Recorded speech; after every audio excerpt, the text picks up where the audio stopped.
जी जी, welcome sir, thank you Amish. Priyanka in centre, yes yes yes. तो housefull है, मेरा आप सबसे निवेदन है, हमारे कैमरास बहुत अच्छे हैं, उनसे भी रिकॉर्ड करिए और प्लीज टेक योर सीट्स। जहां जिसको बैठने की जगह मिल रही है वो बैठ जाए, नहीं तो पीछे खड़े हो जाएं कैमरा से। और ये जो सेशन है इसका इंतजार है पूरे देश को, क्योंकि इस सेशन में देश की राजनीति पर बात होगी। तो जोरदार तालियों से अभिनंदन करिए हमारे 3 मेंबर ऑफ पार्लियामेंट का। सुधांशु त्रिवेदी राज्यसभा सांसद है भारतीय जनता पार्टी के और प्रवक्ता भी हैं, उनका अभिनंदन है। प्रियंका चतुर्वेदी शिवसेना उबाटा की नेता हैं और राज्यसभा सांसद हैं, उनका भी अभिनंदन है। इमरान मसूद कांग्रेस पार्टी के लोकप्रिय नेता हैं और मेंबर ऑफ पार्लियामेंट हैं, उनका भी अभिनंदन है। तो जोरदार तालियों के साथ अभिनंदन करिए। इस देश में बहुत से मुद्दे हैं जिस पर चर्चा होनी जरूरी है और इसीलिए हमने इस सेशन का नाम रखा है सियासत जो है वो बहुत गर्म है, क्योंकि उसमें धर्म संकट भी है, टैरिफ वाला धर्म संकट भी है, वक्फ वाला धर्म संकट भी है और भारतीय जनता पार्टी सब कुछ बुलडोज करना चाहती है, उसका धर्म संकट भी है। तो शुरुआत प्रियंका जी से करते हैं। और प्रियंका चतुर्वेदी, सवाल आपसे है कि देश में सब कुछ ठीक ठाक है या ठीक ठाक दिखाने का प्रयास हो रहा है? आप मुझे बताइए अमीश जी, आपको सब ठीक ठाक लग रहा है? कि अभी 2 रुपए एक्साइज ड्यूटी बढ़ाई है पेट्रोल और डीजल के प्राइसेस में, जबकि पूरी दुनिया भर में पेट्रोल के दाम गिर रहे हैं, ऑयल प्राइसेस नीचे आ रहे हैं। क्या आपको ये ठीक लग रहा है कि एलपीजी गैस सिलेंडर 50 रुपए से बढ़ा दिया गया रातों रात, उस समय पर जब जनता को राहत की सांस मिलनी चाहिए थी? क्या आपको ये नहीं लगता है कि हमारे पार्लियामेंट में देश के प्रधानमंत्री, क्योंकि अगर सिंगापुर के प्रधानमंत्री को आप देखेंगे, देश विदेशों के प्रधानमंत्री को आप देखेंगे, वो जनता के बीच जाकर बता रहे हैं कि टैरिफ जो यूएस टैरिफ इंपोज हुआ है वो किस तरीके से हमारे ट्रेड पे प्रभाव डाल सकता है। जनता को कॉन्फिडेंस में लिए हैं? नहीं लिए हैं। क्या हमारे जो कॉमर्स मिनिस्टर हैं उन्होंने एक भी बार पार्लियामेंट में टैरिफ्स के बारे में बात की है और क्या इंपैक्ट पड़ेगा? बल्कि कॉमर्स मिनिस्टर को स्टार्टअप इंडस्ट्री को एनकरेज करने की बजाय महाकुंभ में जाकर कहते हैं क्या जिंदगी भर दुकानदार बने रहोगे, चाइना को देखिए। अरे चाइना जैसा आप सपोर्ट भी तो करिए, पॉलिसी से सपोर्ट करिए, फंडिंग से सपोर्ट करिए। आज देश के 80 लाख लोग राशन पे निर्भर हैं, रोजगार कहां है? तो मैं मानती हूं कि मेरे देश में बहुत कुछ अच्छा चल रहा है और अच्छा चलना चाहिए, पर हमारी जो प्राथमिकता है, जनता से जुड़ी हुई प्राथमिकता है, उस पर ज्यादा चर्चा होनी चाहिए। जिस दिन यूएस के टैरिफ रोल आउट हुए थे उस दिन रात के 3 बजे तक हम लोग पार्लियामेंट में चर्चा कर रहे थे वक्फ अमेंडमेंट को लेकर। मैं उम्मीद कर रही थी कि कुछ हमें बताया जाएगा कि किस तरीके से हमने इस कदम उठाए हैं, क्या डोनाल्ड ट्रंप से बातचीत हुई है, क्या वहां के ट्रेड सेक्रेटरी से बात हुई है और कैसे हमें राहत मिलेगी, पर उसके बारे में कोई चर्चा नहीं हुई। तो बस यही है कि पटरी पे लाने के लिए वो डिरेलमेंट जो होता रहता है ना, उसको काबू में लाना जरूरी है। तो सुधांशु जी, विपक्ष के अनुसार तो सब कुछ ठीक नहीं चल रहा, आपका वक्फ पे ज्यादा ध्यान है, टैरिफ पे कम है। क्या आपको लगता है कि ये आपका भी सियासी धर्म संकट है? क्योंकि मैं ऑपोजिशन जो बात बोलती है उसको कोट कर रहा हूं कि बीजेपी मुद्दों को इसलिए भटकाती है कि उनको पॉलिटिकल फायदा हो सके। देखिए, यहीं पे समझ में आता है कि विपक्ष की सोच और समझ क्या है। टैरिफ को लेके पूरी दुनिया में किसी को समझाने की जरूरत है कि क्यों हो रहा है? मैं चैलेंज करके पूछता हूं, दुनिया के एक स्टॉक एक्सचेंज बताइए जिसमें क्रैश ना हुआ हो पिछले 48 से 72 घंटे में। चाहे जापान का निकेई हो, चाहे हांगकांग का हैंगसेंग हो, चाहे चाइनीज हो, चाहे ड्यूटिश मार्क हो, यूरोपियन स्टॉक एक्सचेंज हो, न्यूयॉर्क का डाउ जोन्स हो, हमारा 3.4% गिरा है। आपको पता है हैंगसेंग तो 13.5% गिरा है, 15% तक जापान का गिरा है और अकेले अमेरिका में $7 ट्रिलियन डूबा है, 420 लाख करोड़। भारत में 17 लाख करोड़ रुपए। भाई, इसके बाद भी किसी को लगे कि समझाने की जरूरत हो। मजे की बात यह है कि वो पार्टी कहे जिसके नेता सबसे ज्यादा विदेश घूमते हैं, विदेश घूम घूम के खूब भारत के बारे में प्रचार करते हैं, ऐसा नहीं हो रहा, वैसा नहीं हो रहा, और उसके बाद उनको समझ में नहीं आ रहा है कि बाहर क्या है। इसके लिए कहा जाता है अमित जी, समझ समझ के समझाओ उसको जिसके की समझ है, और जो समझ के भी ना समझे, समझो कि वो ना समझ है। तो ना समझ को कैसे समझाया जा सकता है?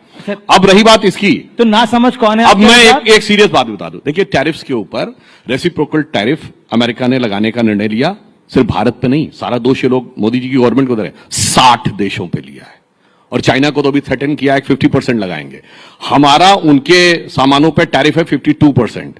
उन्होंने 26% लगाया। दो चीजों में हम चाह रहे थे कि हमें छूट मिल जाए, एक फार्मास्यूटिकल और एक एग्रीकल्चर। फार्मास्यूटिकल में उन्होंने एग्जेम्प्ट कर दिया, जो भारत सरकार की एक बड़ी उपलब्धि है। इसीलिए अगर आपने कल का ही डिटेल पढ़ा हो तो यह आएगा, फार्मास्यूटिकल इंडस्ट्री में भारत की ग्रोथ रेट 8.4% है। सबसे ज्यादा हम कंट्रीब्यूट कर रहे हैं, $9.8 बिलियन अकेले अमेरिका को एक्सपोर्ट करने पे कंट्रीब्यूट कर रहे हैं। तो देखिए क्यों ये बता रहे हैं, इसको एक लाइन में बता, टैरिफ पे क्यों नहीं? होता क्या है कि दुनिया में जलजला आ गया है, ठीक, मगर उसके बाद भी अगर अपना जहाज हिल भी रहा है ना, कहेंगे जहाज के कैप्टन की गलती है, अगल बगल के जहाज उलट पलट गए, वो मत देखो भाई, वो पलट गए तो क्या हुआ, वो सुनामी आ गई है समुद्र में, मत देखो, देखो हमारा जहाज क्यों हिल रहा है, कैप्टन दोषी है। इस मानसिकता से जब चलेंगे तो देश में कुछ भी अच्छा नजर नहीं आएगा। और जहां तक इसकी बात कहूं, जहां तक वक्फ की बात है, तो ये ईमानदारी से एक प्रयास है जो कि भारत के संविधान के अनुरूप व्यवस्था को सुचारू रूप से चलाने के लिए, गरीब मुसलमान को उसका हक दिलाने के लिए। मैं सिर्फ एक बात पूछता हूं, वक्फ बोर्ड भारत का नहीं, दुनिया का सबसे अमीर वक्फ बोर्ड है। भारत का वक्फ बोर्ड दुनिया का सबसे अमीर, 39 लाख एकड़ जमीन है। मैं पूछना चाहता हूं, बताइए, छोड़ दीजिए बाकियों के लिए क्या है, एक बड़ा हॉस्पिटल बनवाया है क्या इस जमीन में कहीं? एक बड़ी लाइब्रेरी बनाई है? कोई मुस्लिम स्कॉलर्स के लिए बड़ी यूनिवर्सिटी बनाई है? गरीबों के लिए, यतीमों के लिए, बेवाओं के लिए कुछ बनाया है? बाकी तो छोड़ो, अरे मंदिरों में तो भंडारा चलता है, गुरुद्वारों में लंगर चलता है, किसी को मुफ्त में 2 टाइम का खाना भी मिलता है। राम जन्मभूमि 2.77 एकड़ लैंड, 3000 करोड़ रुपए की अब तक इनकम है, 400 करोड़ जीएसटी दे चुके हैं। 39 लाख एकड़ लैंड और इनकम 166 करोड़, सरकार को 0। अब आप उसके बाद समझ लीजिए कि उसके बाद भी ये कहते हैं कि कुछ देने के लिए जरूरत नहीं है, कुछ समझने के लिए जरूरत नहीं है।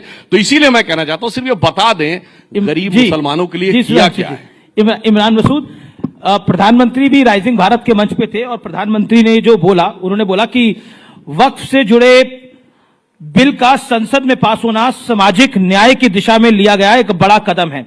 लेकिन ये डिबेट जो डिबेट है, मूल रूप से विपक्ष जो है वो अपीजमेंट की कर रहा है, विपक्ष तुष्टीकरण करना चाहता है, ये प्रधानमंत्री का कहना था कल इसी मंच से।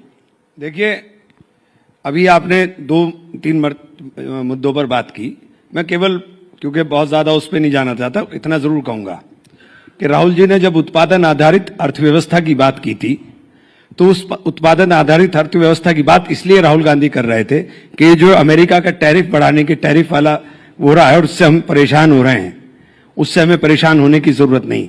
भारत अपने आप में इतना बड़ा देश है कि हमें दूसरे के ऊपर निर्भरता कम से कम होनी चाहिए जी। और मुझे नहीं पता, ये जो टैक्स आपने बताया कि मेडिकल की जो दवाइयों के ऊपर कुछ छूट मिलने का था, मैं चूंकि मैंने जानकारी बढ़ा नहीं, मुझे कहीं दिखाई नहीं दिया, हो सकता है आप सच हो, लेकिन आपको तो बोलने में महारत है, इसलिए मैं 100% कुछ नहीं कह सकता कि वो उसमें क्या है क्या नहीं। कोई भी चेक कर सकता है जाके, नेट पे जाके। नहीं, वो 5 जून तक है, फिर उसके बाद भी लागू किया जाएगा। सो डोंट भ्रमित मत करिए। एक्सेप्ट कर लिया कि अभी है, तो 5 जून के, देखिए 5 जून में कौन सा वक्त है?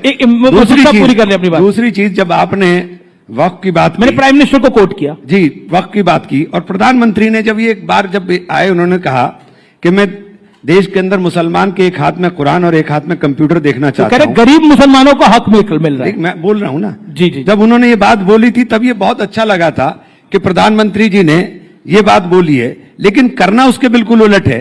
मदरसे में कुरान पढ़ते हैं तो मदरसों पर ताला लगा देंगे। मदरसों का रजिस्ट्रेशन 2016 से रोका हुआ है कि मदरसों का रजिस्ट्रेशन नहीं होगा। और बच्चों की जो स्कॉलरशिप थी, जहां से कंप्यूटर पे बच्चे पढ़ सकते थे, आप सारी स्कॉलरशिप रोक देंगे। अलीगढ़ मुस्लिम यूनिवर्सिटी, जो यूनिवर्सिटी सेंट्रल यूनिवर्सिटी है, उसके लगातार फंड के अंदर कटौती करते चले जाएंगे और 2 सेंटर उसके बंद होने के कगार पर आ जाएंगे। और उसके बाद फिर ये आप उम्मीद करेंगे कि आप मुसलमान की शिक्षा की बात करेंगे। आपने वक्फ बोर्ड के लिए कहा, सबसे पहली बात, मैं चूंकि जेपीसी का मेंबर था, मेरे पास सूचना आई थी जेपीसी में कि हमारे पास 9 लाख एकड़ लैंड है, 9,44,000 एकड़ लैंड है। लेकिन वो 9,44,000 एकड़ लैंड पिछले 8 महीने के अंदर 39,000 एकड़ कैसे हो गई, ये समझ से बाहर है। और ये कौन सा आंकड़ा आया है, ये भी समझ से बाहर है। क्योंकि आप क्या बोल रहे हो, आपको यही नहीं पता है। आपकी सरकार ने 2021 में सुप्रीम कोर्ट में एफिडेविट देकर कहा कि हमने 100% प्रॉपर्टीज का डिजिटलाइजेशन करा लिया है, लेकिन जब आप जेपीसी के अंदर आते हैं तो कहते हैं नहीं कराया है। आप सुप्रीम कोर्ट में बोलकर आए हो और सुप्रीम कोर्ट में आपने कहा है, हमारे किरण रिजिजू साहब पार्लियामेंट में स्टेटमेंट देते हैं कि 4,99,000 से लगभग दुगनी प्रॉपर्टी हो गई। अरे भाई, दुगनी प्रॉपर्टी कैसे हो गई? किसी ने वक्फ तो किया नहीं, किसी ने वक्फ नहीं किया इतना। हिंदुस्तान के अंदर जो वक्फ है 90% वक्फ प्रॉपर्टीज 1906 से पहली हैं। 1906 डेट किस लिए कोट कर रहा हूं कि 1906 के बाद ये तो देश की संसद भी किसी ने वक्फ की बोल दी। प्रयागराज में जहां महाकुंभ हो रहा था उसको भी वक्फ का बोल दिया। मुझे आप बोलने का मौका दीजिए। जी जी 20 सेकंड। जब पार्लियामेंट में आप बोलते हो, पार्लियामेंट में आप बोलते हो कि पार्लियामेंट भी वक्फ करना, मैं नहीं बोलता, क्लेम किया। क्लेम किया। एक मिनट, बदरुद्दीन अजमल ने क्लेम। एक मिनट, बदरुद्दीन अजमल कोई मुसलमान इस्लामिक वो थोड़ी हो गए कि बदरुद्दीन अजमल किस हैसियत से वो क्लेम कर देंगे? बदरुद्दीन अजमल ने अगर प्रॉपर्टी वक्फ की है तो बदरुद्दीन अजमल क्लेम कर सकते हैं। बदरुद्दीन अजमल की हैसियत नहीं है कि बदरुद्दीन अजमल क्लेम कर देंगे। वो जो मस्जिद है पार्लियामेंट के सामने, वो रायसीना गांव की मस्जिद है।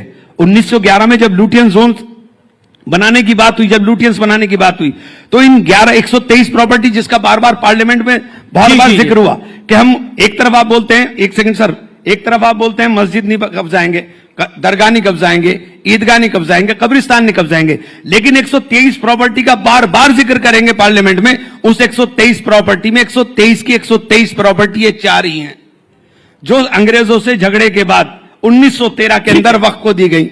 ठीक है, ये वही प्रियंका भी बोल रहे हैं, फिर उसके बाद सुधांशु जी आप एक साथ आंसर दीजिएगा। असल में आपने वाइड क्वेश्चन था, उसे बहुत शॉर्ट में हो नहीं रहा मुझसे। पूरा अगर कर लेंगे, बाकी टाइम मैं आपको, बाकी टाइम आप मुझसे ले लीजिएगा, लेकिन इसे पूरा हो। हाँ बिल्कुल बिल्कुल बिल्कुल बिल्कुल। तो ये जब प्रधानमंत्री जी ने कहा कि हमने ये गरीब मुसलमानों के लिए, पसमंदा मुसलमानों के लिए, आप इसमें मुझे ये मेरे पास कानून रखा हुआ है, इसमें एक जगह बता दिए पसमंदा मुसलमानों के लिए कुछ करने का किया हो। महिलाओं को दो महिलाओं को इन्होंने मेंबर बनाने की बात करी। 2 महिलाएं पहले भी मेंबर बनती थी, पहले भी वक्फ बोर्ड। मैं इनकी एक बात से पूरी तरह से सहमत हूं कि वक्फ बोर्ड की इतनी भारी प्रॉपर्टी होने के बावजूद हम भिखारी क्यों हैं? वक्फ बोर्ड की हैसियत क्यों है कि वक्फ बोर्ड अपने कर्मचारी की तनख्वाह भी नहीं दे पाता, जबकि आपके पास इतनी प्रॉपर्टी है? ठीक है, मैं इस बात से बिल्कुल सहमत हूं, लेकिन इसके प्रबंधन का काम होना चाहिए था या इसको खुर्द-बुर्द करने का काम होना चाहिए। आपने तो इस कानून के अंदर कर दिया कि अब आपको सजा भी नहीं मिलेगी। अब यह गैर जमानती अपराध होगा कि आप किसी कोई प्रॉपर्टी कब्जा ले। और एक सेकंड, बस खत्म कर रहा हूं, एक सेकंड। और दूसरी बात, आपने लिमिटेशन एक्ट हटा करके कर दिया कि आप एडवर्स पोजीशन में चले जाइए, यानी जितने कब्जा धारक हैं वो सब मालिक बन जाएंगे। तो आपने बचाने की बात नहीं की, आपने तो खुर्द-बुर्द करने की बात कर दी। ठीक है, प्रियंका, क्या आपको लगता है वक्फ को लेकर आपकी पार्टी को भी पॉलिटिकली कॉर्नर किया जा रहा है? महाराष्ट्र के अंदर जो शिवसेना शिंदे गुट है वो बहुत सी बातें बोल रहा है, बहुत सी संज्ञा दे रहा है आपकी पार्टी को। Any comment? सबसे पहले तो मैं नहीं, क्योंकि मैं वो कमेंट करूंगी, पर उससे पहले मैं थोड़ी क्लैरिफिकेशन दे दूं। जो फार्मा इंडस्ट्री को भी बाहर रखा है और एग्रीकल्चर को बाहर रखा है, वो टेम्पररी सोल्यूशन है, कोई फुल वो नहीं है मेजर जो लिया गया है। डोनाल्ड ट्रंप उसके पीछे भी आएंगे सूनर और लेटर, एंड आई थिंक 5 जून तक उन्होंने कहा वो डिसीजन ले लेंगे। रही बात, मैंने तो स्टॉक मार्केट की बात ही नहीं की थी। Stock market comes crashing down, वो तो ग्लोबली स्टॉक मार्केट क्रैश कर रहा है। मैंने कहीं एक बार स्टॉक मार्केट की बात नहीं की। मैंने कहा हमारे एक्सपोर्ट्स कम होंगे, हमारे एक्सपोर्ट्स पे प्रभाव पड़ेगा, इसके आपको टेंशन होनी चाहिए। आपको जनता को क्या, आप अगर विपक्ष को भी कॉन्फिडेंस में लेंगे कि क्या क्या बात हुई, आप पूरी दुनिया में फैलाते फिरते हैं कि अरे डोनाल्ड ट्रंप ने कुर्सी खिसकाकर प्राइम मिनिस्टर को बिठाया। बढ़िया बात है, हमारे प्रधानमंत्री की इतनी इज्जत नवाजी जा रही है, डोनाल्ड ट्रंप उनके दोस्त हैं, तो क्या हमारे लिए, देशवासियों के लिए क्या आउटकम है, हमारी इकोनॉमी के लिए क्या आउटकम है? मेरा सवाल ये था। Unfortunately he limited it to stock market, क्योंकि उनको ये सूट करता है ये एजेंडा करना। अब रही बात वक्फ को लेकर, जहां तक हमारा मानना है, आज अगर हिंदू टेंपल ट्रस्ट में कोई नॉन हिंदू बैठेगा, हम सबसे आगे आकर उसके खिलाफ बात करेंगे। अगर आप केदारनाथ ट्रस्ट देखें या आप अभी राम ट्रस्ट जो बना है, राम क्षेत्र तीर्थ ट्रस्ट, उसमें क्लियरली लिखा है कि अगर कोई डीएम अयोध्या का मुसलमान होता है तो वो एडिशनल डीएम को वो चार्ज दे दिया जाएगा। आई मीन नॉन हिंदू होता है, I do not want to reduce it to just Muslims. Non Hindu अगर कोई होता है तो वो एडिशनल डीएम को दिया जाएगा। तो अगर हमने ये प्रावधान अपने लिए बनाए हैं, and which is absolutely okay. अब वक्फ में मैनेजमेंट सिर्फ मॉस्क का नहीं होता है, ग्रेवयार्ड्स का भी होता है, रिलीजियस साइट्स का भी होता है, सब इट्स अ वेरी एनकम्पेसिंग थिंग।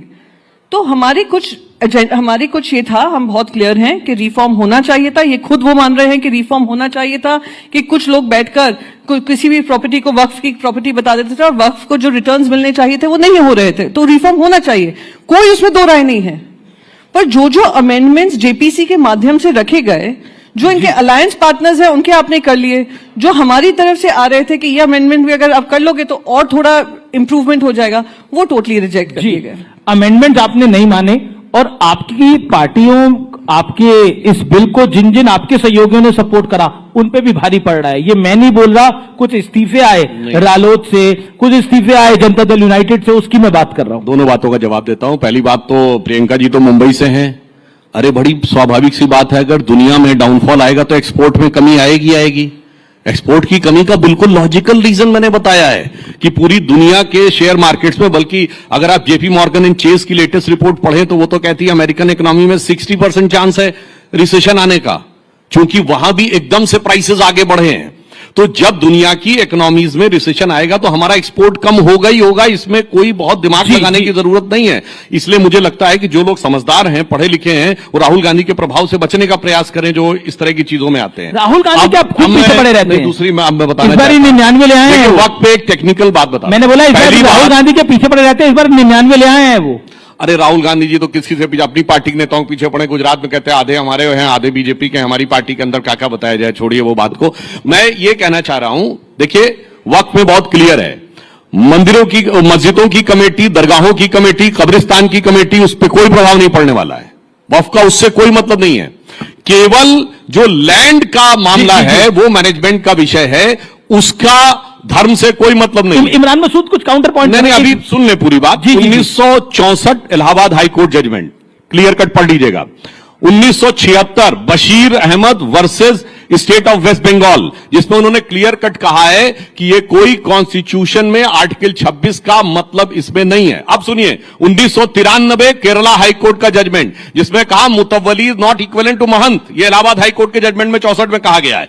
तो बहुत साफ बात है, इट्स लाइक कि जैसे माइनॉरिटी इंस्टीट्यूशन है मदरसे, अब आप कहेंगे माइनॉरिटी कमीशन का चेयरमैन हमारी उसका होना चाहिए। भाई this is like a minority commission, तो माइनॉरिटी कमीशन का चेयरमैन नहीं होगा, हमेशा मुसलमान नहीं हो सकता। हाँ, तो इनकी एक सिख भी हो सकता है, ये उस मानसिकता से हैं कि माइनॉरिटी कमीशन का चेयरमैन हमेशा मुस्लिम होता था, इसलिए इन लोगों को ऐसा लगता है। और एक बात मैं कह दूं, फिर हमारे राष्ट्रीय अध्यक्ष नड्डा जी ने फ्लोर ऑफ द हाउस पे बोला था, जिस ढंग के प्रोविजंस यहां हैं दुनिया में किसी मुस्लिम कंट्री में वक्त में नहीं है, ना सऊदी अरब में जो इस्लाम की जन्मस्थली है, ना इंडोनेशिया में जो सबसे बड़ा मुस्लिम कंट्री है, ना टर्की में जो खिलाफत की सीट रही है, और ना आईएसआईएस वाले इलाके वाले इसमें सीरिया और इराक में, इसलिए, और ना पाकिस्तान और बांग्लादेश में। इसीलिए मैंने बोला था, कहावत होती हिंदी में, नया मुल्ला प्याज ज्यादा खाता है, यहां गैर मुल्ला प्याज ज्यादा खाता है, और इतना प्याज खाता है कि आंखों से आंसू निकल रहे हैं। भाई साहब ऐसा है कि कौन गैर मुल्ला, कौन हिंदू, कौन मुसलमान, उसका सर्टिफिकेट भारतीय जनता पार्टी नहीं देगी।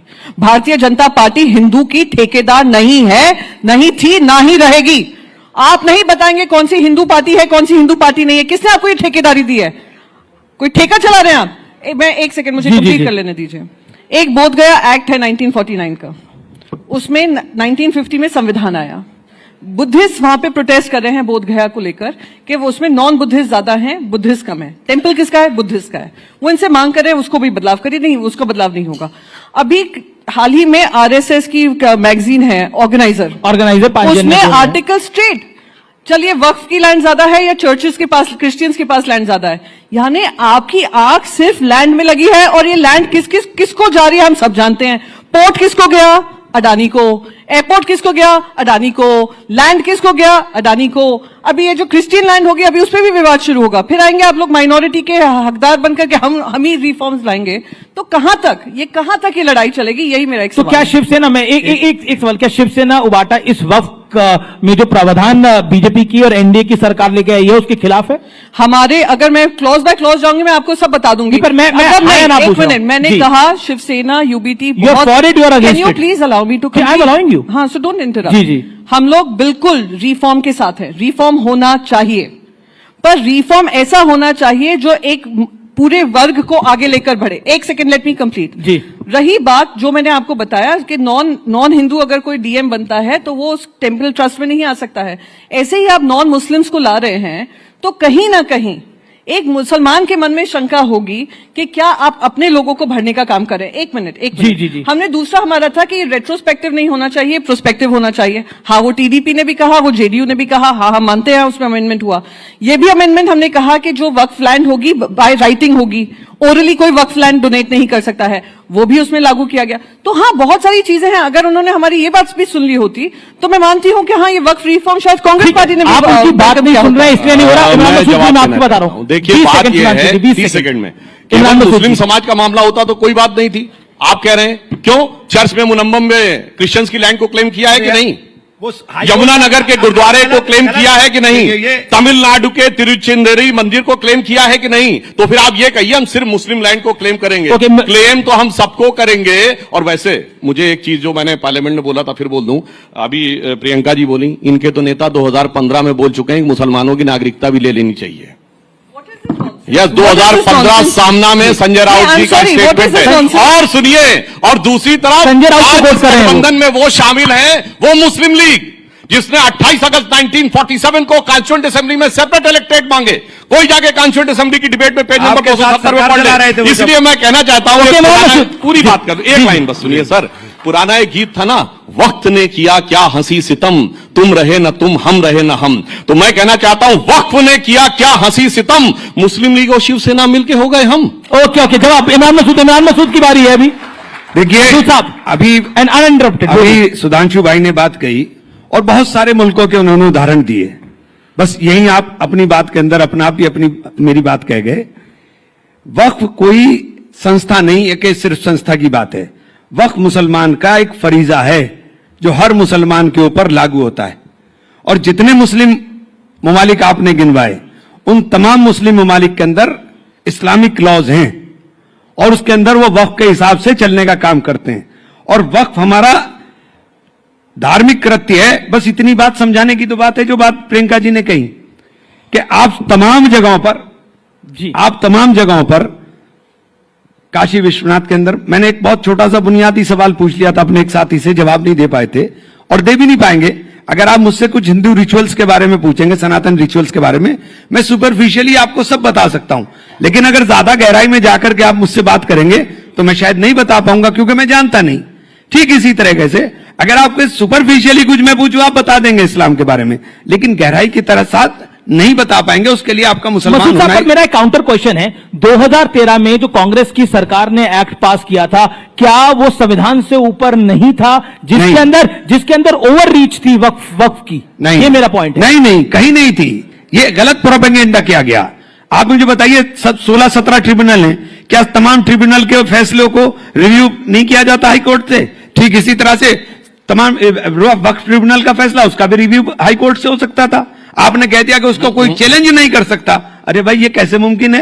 ये कैसे मुमकिन है? आपने कहा कि वक्फ कहीं भी प्रॉपर्टी डिक्लेयर कर सकता है। अरे वक्फ अगर इतना बड़ा पावरफुल था तो हम तो रोज पार्लियामेंट में जरा सा वक्त मिलता है, किसी कोने में जाके नमाज पढ़ लेते हैं, तो पार्लियामेंट भी वक्फ हो जाती क्या? नहीं हो सकता। जब तक वक्फ की प्रॉपर्टी जो वक्फ करने वाला है, जो वाकिफ है, जब तक वो उसका 100% ओनर ना हो, उस पर किसी तरह का कोई विवाद ना हो, तब तक वो वक्फ नहीं किए जा सकती। आप तीनों पार्लियामेंटियंस हैं, मैं आप तीनों के भाषणों में से कुछ कोट करूंगा और मैं जानना मैं एक चीज कहना चाहूंगा। क्यों कहा? मैं शुरुआत कर लेता हूं। मैं सुधांशु त्रिवेदी आपके पास आऊंगा। इमरान मसूद आपसे शुरुआत कर लेता हूं। इमरान मसूद, आपने बोला कि इस देश में मुसलमानों का गला घोटा जा रहा है, यह आपका बयान था। गलत क्या? नहीं, आपने बयान दिया कि इस देश में मुसलमानों को 2 दर्जे का सिटीजन बनाया जा रहा है और गला घोटा जा रहा है। क्यों कहा? मुसलमानों के साथ हो क्या रहा है कि मुसलमान, अब वही बोल रहा हूं ना जी, मुसलमानों के साथ हो क्या रहा है कि मुसलमान घर में रहे तो दंगाई घुस करके निकाले बाहर, और बाहर निकले तो पुलिस छाती पर गोली मारे। क्या हुआ संभल में? पहले सर्वे के लिए गए, कुछ नहीं हुआ। फिर 250-300 का टोला गया, मस्जिद में जाकर के नारेबाजी हुई, लोग आए, हंगामा हुआ, और उसके बाद 5 लोगों के गोली लगी और सीधे छाती पर गोली लगी, और जिनके गोली लगी उन्हीं के लोग जेल चले गए। वो संभल वाली मस्जिद एएसआई के संरक्षण में थी और एएसआई वहीं नहीं जा सकती थी। आप मुझे एक बात बताइए, एएसआई का अजीब कानून है। एएसआई का जन्म हुआ 1871 में जी, और उसका प्रबंधन शुरू हुआ 1904 में, और एएसआई प्रोटेक्टिव मूवमेंट जितने भी हैं उन सब की मालिक एएसआई हो गई। सुधांशु त्रिवेदी, आप सबकी मालिक एएसआई हो गई। मस्जिद, एक सेकंड, मस्जिद बनाई मेरे पूर्वजों ने नमाज के लिए, अब एएसआई तय करेगी कि हम नमाज पढ़ें कि ना पढ़ें? एएसआई तय करेगी कि हम कहीं वजू खाना वजू करें कि ना करें। मैं एक लास्ट के अंदर दूसरा सवाल भी लूंगा, लेकिन अभी हमारे पास काफी समय है। मैं सुधांशु त्रिवेदी, आपने सदन में एक बात बोली जिसपे दिग्विजय सिंह को ऑब्जेक्शन हुआ, देश के गृह मंत्री खड़े हुए, आपने बोला कि इस देश के मुसलमान को कभी ईश्वर जहां से जोड़ा गया तो कभी किसी और के साथ जोड़ा गया। क्या आपको लगता है कि आप भी, मैं मतलब आपसे मेरा तारुफ भारतीय जनता पार्टी से, मुसलमानों को एक जिसे कहते हैं मार्जिनलाइज करना चाहते हैं, यह आरोप है, मार्जिनलाइज करना चाहते हैं? आपने मेरा पूरा जवाब नहीं होने दिया लेकिन साहब। जी जी, आप कंप्लीट कर लीजिए, आपको पूरा कर लीजिए। आपने गला घोटने 2 ही सवाल किए थे ना। जी जी जी, गला घोटा जा रहा है, ये सवाल नहीं, आपने बोला था उसी को गला घोटा जा रहा है, तो ये आपको बता दिया। मुसलमान को शिक्षा से वंचित किया जा रहा है। आप हालात ये देख लीजिए कि जो मुस्लिम अलीगढ़ मुस्लिम यूनिवर्सिटी है वो लगातार पिछले 10 साल के अंदर नीचे जा रही है, उसके फंड्स आपने रोक दिए, उसके 2 सेंटर बंद होने के कगार पर आ गए। अच्छा खासा रिसर्च इंस्टीट्यूट था, सेंट्रल यूनिवर्सिटी, उसको क्यों तबाह करना चाह रहे हैं? यही प्रश्न है मेरा, उसको क्यों तबाह करना चाह रहे हैं? ये तो पहले भी बोल चुके थे, निवेदन है, अब मैं जवाब देना चाहता हूं। देखिए, इन्होंने कहा कि भाई इस्लाम के पवित्र कर्तव्य में एक वक्फ है। भाई मेरी समझ तो इतनी है, इस्लाम में 5 ही पवित्र कर्तव्य हैं, रोजा, कलमा, नमाज, हज और जकात। इसमें वक्फ कहां है भाई? और मैं ये भी बताना चाहता हूं, इसी बात में 1894 में प्रिवी काउंसिल का जजमेंट आया था, जिसमें सर सैयद अहमद ने कोट किया था कि वक्फ मूल इस्लामी परंपरा का हिस्सा नहीं है, यह शरिया का हिस्सा है। उसके लिए मुजार शब्द का प्रयोग किया। इसलिए वक्फ अल औलाद, आपको बड़ी मजेदार बात पता है, वक्फ अल औलाद यह है कि मैंने जमीन तो वक्फ कर दी मगर रहेंगे मेरे ही परिवार के लोग। मतलब मैंने अपना पैसा तो मंदिर को दान कर दिया मगर रहेगा वो मेरा। ऐसा आपने विचित्र उदाहरण नहीं सुना होगा, इसलिए वो क्वैश किया गया। मगर कांग्रेस ने 1906 में कलकत्ता अधिवेशन में प्रस्ताव पारित किया कि नहीं नहीं नहीं, वो कुछ गलत हो गया है, दोबारा किया जाए। अब मैं एक सेंटेंस कोट करता हूं, चूंकि वक्फ एक मुस्लिम प्रॉपर्टी से रिलेटेड मैटर है तो इसका गवर्नमेंट या पब्लिक पॉलिसी से कोई मतलब नहीं होना चाहिए। यही तो आज बोल रहे हैं। यह इंपीरियल लेजिस्लेटिव काउंसिल में अप्रैल 1913 में मोहम्मद अली जिन्ना का स्टेटमेंट है, जो कांग्रेस के सपोर्ट से इन्होंने अंग्रेजों के जमाने में कराया। 1913 से 2013 तक इनकी किस वाकफियत ही नहीं बदली। और मैं पूछना चाहता हूं, इमरान मसूद साहब तो यूपी के रहने वाले हैं, यूपी कह रहे पढ़ाई लिखाई में पीछे रह गए। पता है आपको, सैयद मुसलमानों की रेट ऑफ लिटरेसी 1931 में 24% थी, जब यूपी की 8% थी। और जातिगत सर्वे था तो यूपी में जो सबसे पढ़ी लिखी ब्राह्मण कम्युनिटी मानी जाती थी हिंदुओं में, वो 15%, क्षत्रियों में 13%, सैयद मुसलमान 24%, ब्यूरोक्रेसी में 20%। कहां चले गए मेरे भाई? आज बाकी माइनॉरिटीज को आप देखिए, सबसे पढ़ी लिखी आज कम्युनिटी कौन है हाईएस्ट एजुकेशन में? पारसी 0.001% की माइनॉरिटी। सबसे प्रॉस्परस, जो सबसे ज्यादा कंट्रीब्यूट करती है इनकम टैक्स में, जैन 1% की माइनॉरिटी।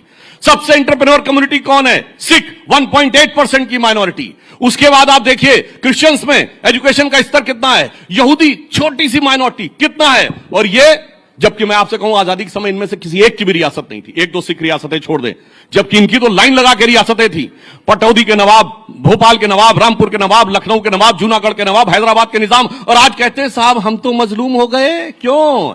जो हुक्मराने वक्त थे वो आज मजलूम हो गए, क्योंकि सेक्युलरिज्म के जाल में ऐसे फंसे और उल जलूल हो गए। और सुनिए, ये उल जलूल मामला क्या है? 2013 में आई सच्चर कमेटी की रिपोर्ट, जो कहती मुसलमानों के हालात इतने खराब हैं कि साहब ये तो शेड्यूल कास्ट से बदतर है। और आपको पता है 1913 से 2013 तक 17 लाख एकड़ जमीन आई थी वक्फ में, और 2013 से 2023 में 21 लाख ऐड हो गई। मतलब गजब का आपका लॉजिक है। एक तरफ कह रहे हैं शेड्यूल कास्ट से बुरी स्थिति है और दूसरी तरफ ऐड होते जा रहे हैं। और सर आंकड़ा तो ऑन उस पे बोला। सर आप तो सदन में हैं, आपको विशेषाधिकार हनन ले आना चाहिए मंत्री के खिलाफ, अगर आपको आपत्ति है तो लाइए साहब। सुधांशु जी, हाउस पे दिया मेरे सवाल का जवाब नहीं दिया आपने, जो था मैं उस पर आता हूं, लेकिन प्रियंका पहले बोले। एक लाइन बोल दूं इस पर। प्रियंका जी, देखिए मुसलमानों के बारे में समस्या क्या है कि आज के जमाने में लोगों को मुस्लिमों की जो लियाकत थी उसके बारे में भी नहीं पता है। एक दौर था जब मुसलमान दुनिया में सबसे पढ़ी लिखी कम्युनिटी होती थी। बैतुल हिकमत का नाम आपने बगदाद का सोचा होगा, that was a centre of knowledge. आपको पता है कि शुश्रुत संहिता का सबसे पहले अनुवाद अल शुश्रुत ने कराया था अरबिक में। आपको पता है कि ये मैंने जो पार्लियामेंट में ही बोला था कि जो पहले हिंदी न्यूमेरल्स वहां पे गए, जिसलिए अरबी में इनको हिंदसा कहते हैं, उससे सबसे पहले अल जब्र ने ट्रांसलेट किया, उससे अलजेब्रा बना। फिर अल ख्वारिज्म ने जो ट्रांसलेशन किया, जो मैथमेटिक्स दी, एल्गोरिथम वर्ड वहीं से आया है। कोलंबस ने जिस नक्शे को लेकर पूरी दुनिया की तरफ चला था, वो बनाने वाला भी मुसलमान था, एक अली इदरीसी। उसके बाद इनका एल्गोरिथम ऐसा बदला कि 700-800 साल में पैदा हुआ। सिर्फ प्रियंका जी को आने दीजिए, मगर अब्दुल कलाम के साथ नहीं, औरंगजेब के साथ जाके खड़े हो ओके प्रियंका, हमारे पास बड़ी लर्निड ऑडियंस भी है, वारिस पठान साहब बैठे हैं, आनंद रंगनाथन बैठे हैं। ओके बोलिए प्रियंका जी। मैं इनकी तरह आवाज रेज करके अपना पॉइंट नहीं रख सकती हूँ कि आप आवाज रेज कर दीजिए कि कोई दूसरा ना बोल पाए। मैं बस एक ही चीज कहूंगी, अभी मैं जब उनको सुन रही थी और इतना पैशनेटली मुसलमानों के अधिकारों के लिए बोल रहे थे, तो मुझे मोहम्मद अली जिन्ना ही याद आ गए। जैसे मोहम्मद अली जिन्ना ने आर्ग्यूमेंट दिया था और पाकिस्तान को अलग कर दिया था, इनका आर्ग्यूमेंट बिल्कुल उसी तरीके का था।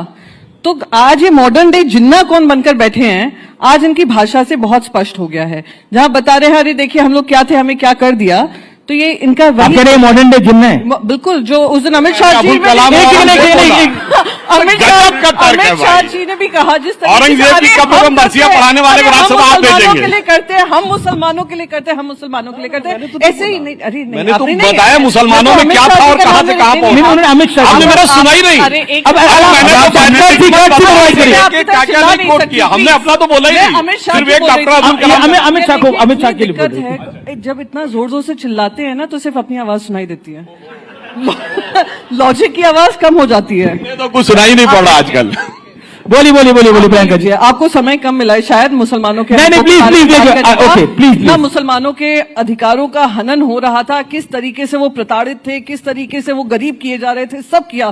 बेचारा सुधांशु जी ने उनका हक रखा है, और सुधांशु जी की वही मैंने बस यही रिपीट किया। अमित शाह जी ने जो पार्लियामेंट में कहा कि हम ही मुसलमानों का हक और अधिकार की लड़ाई लड़ रहे हैं, हैरानी नहीं होती जब बीजेपी ये बात बोली कि हम मुसलमानों का कर रहे हैं। मुझे तो ऐसे ही साउंड कर रहा था कि जिन्ना ने कहा मुझे एक सेपरेट कंट्री चाहिए क्योंकि आप मुसलमानों के लिए हक नहीं दे रहे हैं, वही ये काम कर रहे हैं। सुधांशु द्विवेदी, अब ऐसा बीजेपी कह रही है कि मुसलमानों के लिए हम कर रहे हैं, अब कई लोग कह रहे हैं कि हम सपना देख रहे हैं कि बीजेपी मुसलमानों के लिए करना चाह रही है। एक नया टर्म आएगा, मुसलमान सम्राट, मुसलमान हृदय सम्राट। जी अभी मुझे सुधांशु भाई ने बड़ी अच्छी बात है कि बड़ा मुझे अच्छा लगा, चूंकि जानकारी इनको है, इन्होंने पूरा इतिहास का ज्ञान दिया। लेकिन इन्होंने जिस आदमी का नाम लिया जिन्ना का, वो तो हमारा सबसे बड़ा मुजरिम है। अगर जिन्ना ने ये गुनाह ना किया होता तो आज इस हालत में हम आप धुपका ना रहे होते। हमारा सबसे बड़ा गुनाहगार जिन्ना है, और जिन्ना आपका साथी था, हमारा साथी और औरंगजेब एक मिनट सर, औरंगजेब मत, अभी एक मिनट सर, जिन्ना आपका साथी था, हमारा नहीं। जिन्ना के साथ सरकारें आपने चलाई, हमने नहीं। जिन्ना के साथ सरकारें चलाई श्यामा प्रसाद मुखर्जी। गलत, अरे गलत कोट करिए, नाम कोट करिए, कौन था वो? प्रजा कृषक पार्टी फजलुल हक की थी 1941 में, ऐसी बात। 46 में मुस्लिम लीग ज्वाइन किए। एक मिनट, अरे गलत, अब बहुत जोर से बोल देंगे तो आप कैसे? अरे कोई चक्कर ले जाके सिंध में किसके साथ सरकार, सिंध में किसके साथ सरकार चला रहे थे? फ्रंटियर में किसके साथ सरकार चला रहे थे? दो राष्ट्र नीति का पहले बयान किसने जारी किया? में कांग्रेस जीती थी 1946 में। आप उसके साथ सरकार चला रहे थे। एक करके इमरान मसूद, दिक्कत क्या है सुधांशु भाई? आप इतनी तेजी के साथ बोलते हो कि आपकी बोलने वाली महारत हमारे पे आती नहीं। लेकिन हम ये कह रहे हैं कि जिन्ना आपका साथी था। ये इनकी आलोचना कर रहे हैं या तारीफ कर रहे हैं? जिन्ना आपका साथी था, हमारा तो जिन्ना ने बेड़ा गर्क किया है।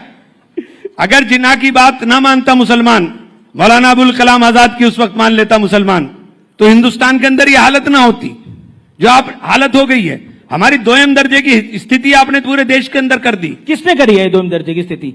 सबसे ज्यादा जिम्मेदार ये 70 साल जिसकी पार्टी का हुकूमत रही 67 साल। ओके, नहीं सच्चे देखिए, अरे ये आप लोगों ने 10 साल हो गए, आपने 10 साल से जब सच्चर कमेटी की रिपोर्ट आई, सच्चर कमेटी की रिपोर्ट का आपने हवाला दे दिया वक्त के अंदर, और आपने सच्चर कमेटी की रिपोर्ट के ऊपर एक जगह अमल बता दीजिए। आप ऐसी बात कर रहे हैं, ये तो बिहार में सौगातें मोदी बांट रहे हैं। हमें सौगात के अंदर शिक्षा चाहिए, सौगात में रोजगार चाहिए, सौगात में मोहब्बत चाहिए, सौगात के अंदर हमें आपकी छवैया नहीं चाहिए। इसमें मेरा पॉइंट है, देखिए व्यूअर्स को मैं बोल रहा हूं ये बात, देखिए इस देश में देश के मुसलमानों को पहले बाबर में उलझा के रखा, उससे पहले जिन्ना में उलझा के रखा, फिर औरंगजेब में उलझा के रखा जा रहा है। मेरा निवेदन सुधांशु जी, देखिए इस देश में विकास की बात भारतीय जनता पार्टी बहुत करती है, विपक्ष भी चाहता है विकास हो। टैरिफ की एक बहुत बड़ी वॉर दुनिया में छिड़ी हुई है। इस समय देश के अंदर चाहिए कि कहीं ना कहीं एकजुटता रहे। प्रधानमंत्री एक लाइन बोलते हैं कि एक है तो सेफ है, वो एक है तो सेफ है क्या ग्राउंड पर दिखेगा? ये मैं एक बड़ा बिल्कुल point है। With reference to context quote करता हूं। जी, दो जी। कॉन्टेक्स्ट हैं, एक 3 या 6 जनवरी 1948 को कलकत्ता में दिया गया सरदार पटेल का statement, anybody can go and check.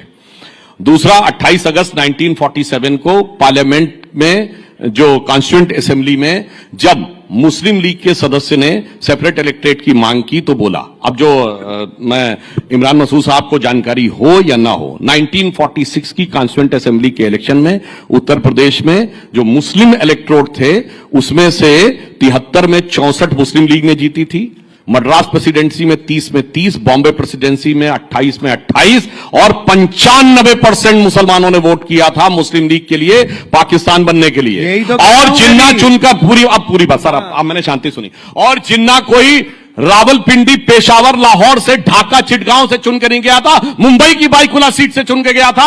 95% मुस्लिमों के वोट से, क्या मुंबई के 95% लोग चले गए? इसलिए सरदार पटेल ने कहा कि भारत के ज्यादातर मुसलमानों ने पाकिस्तान बनने के लिए वोट दिया है। ये सरदार पटेल का बयान है 48 जनवरी कलकत्ता में। मैं नहीं मानता एक दिन में तुम्हारा दिल बदल गया, मगर जब जो हो गया सो हो गया, उसे पीछे छोड़ो और अब यह सोचो कि देश के साथ आगे कैसे चल सकते हैं। मगर इस सेकुलर पॉलिटिक्स ने पीछे से जोड़ के रखा। यह आजादी के बाद बाबर, तुगलक, औरंगजेब के नाम पे क्यों सड़कें बनाई गई? यह राष्ट्रपति भवन के अंदर मुगल गार्डन क्यों बनाया गया? मैं पूछना चाहता हूं ना, किसने पीछे से जोड़ के रखा? वही जो बता रहे हैं, आज एआई के दौर में औरंगजेब के साथ खड़े हो जाते हैं और दलगत भावना से ऊपर उठ के खड़े हो जाते हैं। प्रियंका जी, और ये सोचने का, एक लाइन में सोचने का विचार है, cutting across the party line Muslim नेता औरंगजेब के साथ खड़ा रहता है, cutting across the party line Rana Sanga के साथ नहीं खड़ा होता है। Cutting across the party line वक्फ की लैंड के साथ खड़ा रहता है, cutting across the party line Ram Mandir Hindu नेता नहीं खड़ा रहता। मैं अब इंडिया अलायंस में भी आऊंगा। ओके, डिस्कशन पूरा चेंज हो रहा है। ओके, बोलिए। दिस इज एक्सट्रीमली डिस्टर्बिंग कि हम राइजिंग भारत समिट में आए हैं। हमें बात करनी चाहिए 2047 में क्या होगा। तो 1 second please, do not interrupt, do not. Modi ji होंगे 2047 में, 57 में, 87 में, 97 में, जो भी आपको बोलना है करिए। Happy? Are you happy? Now can I get to the topic? Now can I get to the topic? Okay, you are happy? देखिए 2047 में मोदी जी हमारे यहाँ हो ना हो, मगर इनके नेता इन्हीं की परिवार के होंगे, पार्टी अलग है। Okay Priyanka, then I come to India alliance. Okay, ऐसा है, आज अगर 80 लाख लोगों के पास राशन जा रहा है तो कितने उसमें से हिंदू घर हैं, कितने मुसलमान घर हैं, कितने ईसाई घर हैं, कितने उसमें जैन घर हैं, कितने उसमें सिख घर हैं जी, और कितने पारसी घर हैं? भूखा तो सभी है जो 80 लाख लोगों के पास जा रहा है। मैं चाहती हूँ हम 2047 की बात करें। ये कहां पे लेकर जाना चाह रहे हैं? 300 साल पुराना, कि 300 साल पुराना इतिहास में आप बिखरे रहिए, बटे रहिए, और हम आने वाले जो सदी है, जो आने वाले हमारे युवा पीढ़ी है, जो दूसरे देशों में जा रही है, दूसरे देशों में भी प्रताड़ित हो रही है क्योंकि अमेरिका यूएस टैरिफ्स को लेकर आ रहा है, जो अभी आई थिंक घनश्याम जी ने बात रखी थी कि स्टूडेंट्स बनकर गए थे यूएस में और आज वो स्टूडेंट्स को भी डिसरिस्पेक्ट किया जा रहा है। हम कोई उसके बारे में बात नहीं कर रहे हैं। हम क्या बात करें? औरंगजेब, राणा सांगा, जिन्ना, ये वो। मेरे बस एक ही मांग है, और मैं क्योंकि विपक्ष से हूं और विपक्ष में हमारी भी एक आवाज है, सिर्फ कांग्रेस और बीजेपी की नहीं है। हमारी आवाज यह है कि जो जनता से जुड़े मुद्दे हों। आज 50 रुपए इनकी जेब से ज्यादा जा रहा है गैस का सिलेंडर खरीदने में, तो मुझे तकलीफ होती है। 2 रुपए एक्साइज ड्यूटी बढ़ रही है जबकि पूरी दुनिया भर में ऑयल चीप हो रहा है, तो मुझे तकलीफ होती है।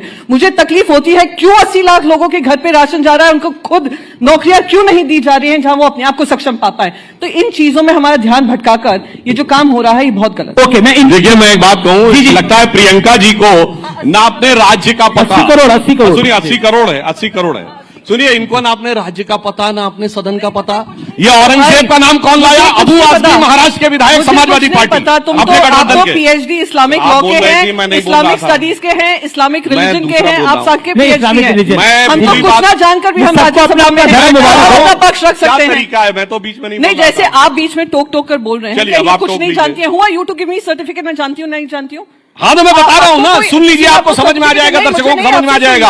अबू आदमी कहां का है? महाराष्ट्र विधानसभा का वो औरंगजेब का इशू लाया, फिर इमरान प्रताप को ये लाए, इमरान मसूद जी ये किस पार्टी के हैं? राशिद अलवी लाए, किस पार्टी के हैं? इमरान प्रताप गढ़ी किस पार्टी के हैं? MIM किस पार्टी के हैं? और सुनिए, उसके बाद राणा सांगा कौन लाया? रामजी लाल सुमन किस पार्टी के हैं? अरे भैया अपनी मैं तो इंडिया पार्टी में का अरे पता अब है, एक मिनट गठबंधन का पता है, अब बाकी पॉलिटिक्स एक पे आ रहा मिनट, हूं। एक मिनट। मुझे गठबंधन का अब पता सुनिए, हो अब या ना सुनिए, हो, सुनिए, मुझे अपनी पार्टी का ये- पता हो यही या लोग ना लेके आ पता रहे हो, हैं। पर मुझे ये जरूर कारण पता क्या है? है कि देश को आप दिशा भूल करने का काम कर रहे हैं। अरे आप ये सारे एक अच्छा, मिनट बात- बताइए जिसने विषय शुरू किया हो। अच्छा, बताइए, एक बात चैलेंज बताइए। करता हूं, अगर आपको पता है चैलेंज अच्छा, करता हूं, मुझे बताइए। भी आने देंगे अच्छा, आप शुरू तीनों? आपके लोगों ने किया। अब मुझे भी आने देंगे आप तीनों आप और तीनों वैसे? एक सेकंड सुधांशु इंडिया जी, आप इंडिया अलायंस पे आता हूं, फिर रैपिड फायर राउंड है। सुधांशु अच्छा जी, ये आप बताइए बोलते एक हैं कि एक एक नंबर ही नहीं इमरान लेते। भाई ऑल सेट देखिए आप तीनों बहुत अपनी पार्टी के उम्दा स्पीकर हैं और तीनों को मैं अरसे से जानता हूं। इमरान मसूद, ये देखिए अब थोड़ी राजनीति की भी बात हो जानी चाहिए। ये सब जो चल रहा है, हम राइजिंग भारत के मंच पर है। एक बात बताइए, अब ये 27 का विधानसभा चुनाव आने वाला है उत्तर प्रदेश में। अब आपने तो इतना बड़ा बयान दे दिया है, अब बताइए क्या होगा? समाजवादी पार्टी के साथ आप जाएंगे कि नहीं जाएंगे? आदित्य ठाकरे ने तो महाराष्ट्र में बोला था, समाजवादी पार्टी के नेता, कुछ नेताओं ने बीजेपी के साथ अलायंस का काम किया है। आपका क्या कहना है उत्तर प्रदेश के संदर्भ में? सपा के साथ जाएंगे कि नहीं जाएंगे? नहीं, अब ये देखिए, ये फैसला तो पार्टी का होगा कि हम किसके साथ जाएंगे, किसके साथ नहीं जाएंगे। मैंने सिर्फ इतना, मेरा काम है कि मैं अपनी पार्टी के आधार को बढ़ाने की बात करूं, अपनी पार्टी के संगठन को बनाने का इंडिया बात ब्लॉक करूं। एकजुट है कि नहीं है? 100% आपको दिखाई नहीं दिया कि दिल्ली में दिखाई दिया? एक मिनट, पार्लियामेंट में सिर्फ 24 मेंबर मुसलमान हैं। पार्लियामेंट में सिर्फ 24 मेंबर मुसलमान हैं, जो मुसलमान मेंबर थे, लेकिन वक्फ के मामले के अंदर 232 वोट पार्लियामेंट में पड़े। ये हिंदुस्तान है, ये हिंदुस्तान है। दूसरी चीज मैं कह रहा हूं, हमें भाईजान बहुत तेज तेज बोलते हैं, हमारी समझ में नहीं आता, लेकिन मैं इतनी बात जरूर कह रहा हूं कि जिन्ना आपके आदर्श होंगे, मेरे आदर्श तो थे नहीं ना, हैं। क्योंकि जिन्ना को आपके हम आदर्श सबसे बड़ा गुनाहगार मानते हैं अपनी इस हालत का, बदतर हालत का, जो आपने हमारी कर दी है। मैं इंडिया अलायंस और पे आ रहा हूं। समाजवादी पार्टी के साथ अलायंस होगा कि नहीं होगा? नहीं, ये फैसला तो पार्टी का होगा। अभी क्या माहौल है? अभी क्या हम मूड है? अपने संगठन की बात करें, रखिए ना, कुछ तो ब्रेकिंग न्यूज रखिए। अभी राइजिंग भारत की बात करें हम लोग, और हम लोग देश की, हम लोग फिर देश- प्रियंका जी से पूछ लीजिए, ये एक्सपीरियंस करके आए हैं समाजवादी पार्टी को महाराष्ट्र के अंदर, सलाह अच्छी देंगी? नहीं, देखिए ये, बिल्कुल दूंगी और खुले दिल से दूंगी, क्योंकि मैं देश के साथ हूं। जी जी जी। देखिए वैसे- हम लोग कौन किसके साथ लड़ेगा, कौन क्या लड़ेगा, राजनीतिक परिस्थितियों पर दिल्ली में हमने एक चीज एकजुटता मैं कह देखी। दूंगा, शायद ज्यादा हो केजरीवाल जी जाएगा, को मैं एकजुटता बोलना नहीं के चाह रहा। कारण निपटना पड़ गया। अरविंद केजरीवाल जी को एकजुटता के कारण निपटना पड़ गया। दिल्ली में हमने देखा। प्रियंका अब एक बात कह दूं, मेरे से रुका नहीं जा रहा है, मैं बोल ही देता हूं। और बिल्कुल मत जिस रुकिए। दिन तक, इस मंच पे बिल्कुल जिस मत दिन रुकिए। तक भारतीय जनता पार्टी को हराने की कसम सारे इकट्ठे होकर खाते रहेंगे, भारतीय जनता पार्टी नहीं हारेगी। अच्छा, खाते रहेंगे तो नहीं हारेगी? बिल्कुल। तो कैसे करें फिर, हराए कैसे? ये फॉर्मूला तो बताइए महाराज, बताइए फॉर्मूला। देश सुन रहा है आपको। देखिए, मैंने आपको बता दिया, कैसे? जब कसम नहीं खाएंगे तब हार जाएंगे। नहीं, हमें अपने जीतने का लक्ष्य रखना चाहिए। हमें भाजपा को हराने का क्यों लक्ष्य रखना है? हम अपने जीतने की बात करें। आज दिक्कत क्या है, देश के अंदर भाजपा ने ऐसा नैरेटिव बना दिया, हर आदमी भाजपा को हराने की बात कर रहा है। अरे भाई, तुम्हारे हराने से हमें क्या होगा? हमें अपने जीतने की बात करें कि हम बदलाव लाने की बात करें। राहुल हम जी को negative समझाइए क्यों ना। करें? राहुल गांधी कह रहे हैं कि मेरी पार्टी में कहीं भाजपा ही आ गए। नहीं, गलत पे उन्होंने बोला स्लीपर सेल है हमारे यहाँ राहुल पे। गांधी ने विचारधारा के लिए बोला है। राहुल गांधी ने बोला है कि ना विचारधारा उन्होंने बोला के- स्लीपर सेल है हमारी पार्टी में। कांग्रेस पार्टी में एक स्लीपर सेल है, राहुल जी ने बोला। नहीं, अमीश जी, मैं आपसे एक प्रश्न पूछूं। जी। जितने अधिकार से आप कहते हैं राहुल गांधी जी को बोलिए, आप इतने मोदी जी अधिकार के से लिए बोल नरेंद्र पाएंगे? मोदी जी के लिए आप बोल पाएंगे? क्या बोल पाएंगे आप मोदी जी के लिए? मोदी जी से सवाल पूछ सकते हैं? नहीं, नहीं। बिल्कुल, आपने देखिए पूछा है। बिल्कुल हम पूछ सकते हैं। ऐसे बयान कभी मोदी जी के सुनाई पड़ते हैं? जैसे मोदी जी अगर बोले कि बीजेपी में स्लीपर सेल है तो जरूर 15 लाख खाते में तो मोदी जी ला रहे थे। एक सेकेंड, अमीश जी, मैंने कभी भी कोई भी पत्रकार से ये सवाल नहीं पूछा मोदी जी से पूछते हुए कि मोदी जी, आपका मतलब क्या था जब आपने कहा कि आपके मंगलसूत्र खींचकर ले लिए जाएंगे? किसी ने पूछा है? मैंने नहीं सुना। हो सकता है मैं मिस कर उसके लिए जिसने कश्मीर देखा उसे समझ में आना चाहिए। इंटरव्यू कश्मीर 1990 सबको समझ में इंटरव्यू मैंने कोई देखा है। जिस अधिकार से भी आपने कहा कि आदित्य जी से पूछिए या राहुल जी से पूछिए, तो मैं ये पूछना चाहती हूँ उतने ही अधिकार से आप लोग, और मैं यही अपेक्षा करती हूँ अपनी मीडिया से कि हम राइजिंग भारत की जब बात करते हैं 2047 में हमारी मीडिया का क्या हाल होगा, इसके बारे में कभी आपने बहुत सोचा है? अच्छी बात कही Priyanka Thank ji. you. Priyanka ji के लिए ताली बजाइए। प्रियंका जी ने बोला कि ये सवाल आप मोदी जी से पूछ सकते हैं। हाँ, मोदी जी से पूछ सकते हैं क्योंकि वो इंटरव्यू दे देते हैं, लेकिन राहुल जी ने तो कोई इंटरव्यू नहीं दिया। पूछे कैसे? जिस दिन देंगे तो उनसे भी पूछेंगे। ये भी आप बात गलत कर रहे हैं साहब। 84 इंटरव्यू नरेंद्र मोदी जी। एक minute, Amish ji, Aditya Thackeray also gave ji, interview. Amit ji. Uddhav Thackeray ji ने, राहुल गांधी जी ने इंटरव्यू अमीश नहीं जी, आपने दिया। एक बहुत अच्छी चीज कही। अमीश जी ने कहा कि प्राइम मिनिस्टर इंटरव्यूज देते हैं। Very impressed Amish ji, I am very impressed. पर हमारे जर्नलिस्ट ने किसी ने उनसे पूछा कि प्रधानमंत्री जी इसका क्या मतलब है जब आप कहते हो सोने की मंगलसूत्र खींच लेते हैं? अच्छा नहीं, एक मिनट, अच्छा सुनिए, अभी राहुल गांधी जी ने कहा कि कॉन्स्टिट्यूशन 47 में लिखा गया। ये कितने जर्नलिस्टों ने पूछा कि कॉन्स्टिट्यूशन 47 में नहीं लिखा गया मेरे भाई? और सुनिए, उन्होंने कहा कॉन्स्टिट्यूशन हजारों साल पहले का है। तो भाई ऐसा अद्भुत ज्ञान जो राहुल गांधी जी के पास है, वो कहते जिसको तुम देख रहे हो वो राहुल गांधी वो है ही नहीं, वो तो खत्म हो चुका है। तो मुझे लगता है ऐसा ज्ञान। और आप उसके बारे में क्या कहेंगे जो प्रधानमंत्री कह रहे थे मैं नॉन बायोलॉजिकल हूं? क्या बात आप बोल रहे हैं? देखिए अब कांग्रेस का आप व्यक्तिगत अभी आपने इतना सवाल पूछा। व्यक्तिगत इन्हीं के चैनल पे कहा था। हमारे है मैं किसी काम से आया हूँ, कोई अवतार। अरे मतलब आप ऐसी बात कर रहे हैं? आपने पूछा सपा और कांग्रेस साथ रहेंगे या नहीं, ये जानते क्या सवाल? इसके बारे में आप बोलेंगे? इसके बारे में भी इस पे सिर्फ एक लाइन बोलेंगे। मैं पूछूंगा चंद्रबाबू नायडू और नीतीश बाबू साथ रहेंगे कि नहीं रहेंगे? हमारे तो वो हमेशा साथ थे, 95 से बीच में थोड़े समय के लिए अलग हुए तो हमारे साथ रहेंगे। मगर इनके साथ जानते क्या स्थिति है? लोकसभा में साथ थे, फिर बाई इलेक्शन में अलग हो गए, फिर वक्त पे साथ आ गए, फिर अलग हो गए। इनके लिए एक लाइन है सपा और कांग्रेस के रिलेशन के लिए कि मिलो ना तुम तो हम घबराएं, मिलो तो आंख चुराएं हमें क्या होगा। Okay okay okay, rapid fire round है। एक सवाल, दो सवाल हैं। सबसे पहले इमरान मसूद साहब आपसे, कौन बेहतर पॉलिटिशियन है, राहुल गांधी या प्रियंका गांधी? Choose one. आप कैसी बात कर रहे हैं? नौकरी खतरे में डाल नहीं, हम मैं डबल माइक लगाऊंगा। मुझे आप एक बात सरिए, आप पूछेंगे दे रैपिड फायर राउंड का मतलब होता है ना एक लाइन में जवाब। एक लाइन में जवाब भाई। नहीं, आप राहुल गांधी मोदी जी के बारे में पूछेंगे तो मैं जवाब दूंगा। मैं पूछ दूंगा। ओके ओके, अब मुझे मौका दीजिए। इमरान मसूद, अगला सवाल आपसे। वक्फ संशोधित कानून मानना सही है या गलत? क्या कहते हैं आप इसके ऊपर? मानना सही और गलत तो एक अलग विषय है। मानना एक जब लाइन कानून, देखिए कानून अगर बन गया और हम सुप्रीम कोर्ट में गए और सुप्रीम कोर्ट से भी इस पे मोहर लग जाती तो मानना पड़ेगा। ठीक है। देश कानून से चलता है, देश हमारे बात से नहीं चलता है। प्रियंका चतुर्वेदी जी, विपक्ष का बड़ा नेता कौन है, राहुल गांधी, अखिलेश यादव या उद्धव ठाकरे? Choose one. महाराष्ट्र के लिए तो उद्धव ठाकरे जी हैं। और देश के लिए? मेरे लिए तो as my party leader Uddhav Thackeray ji हैं।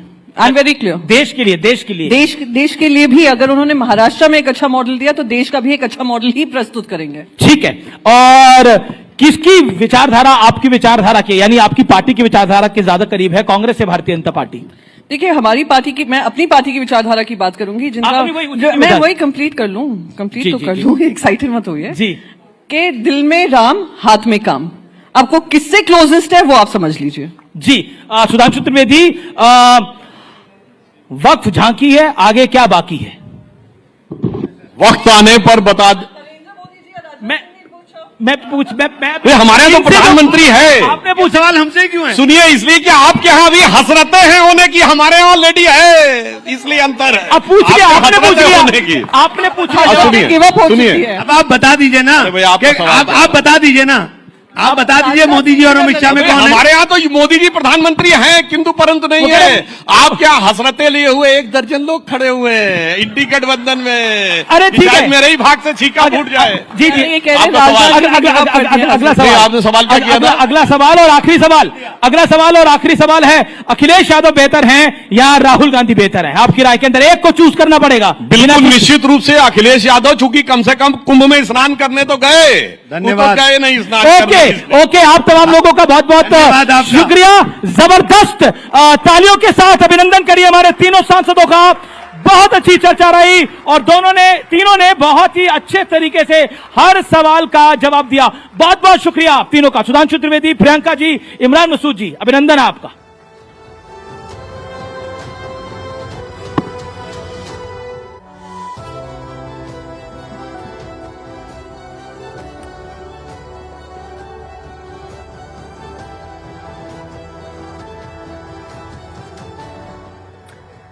That was one fiery and insightful discussion. एक बार जोरदार तालियां हमारे पैनल के लिए। बहुत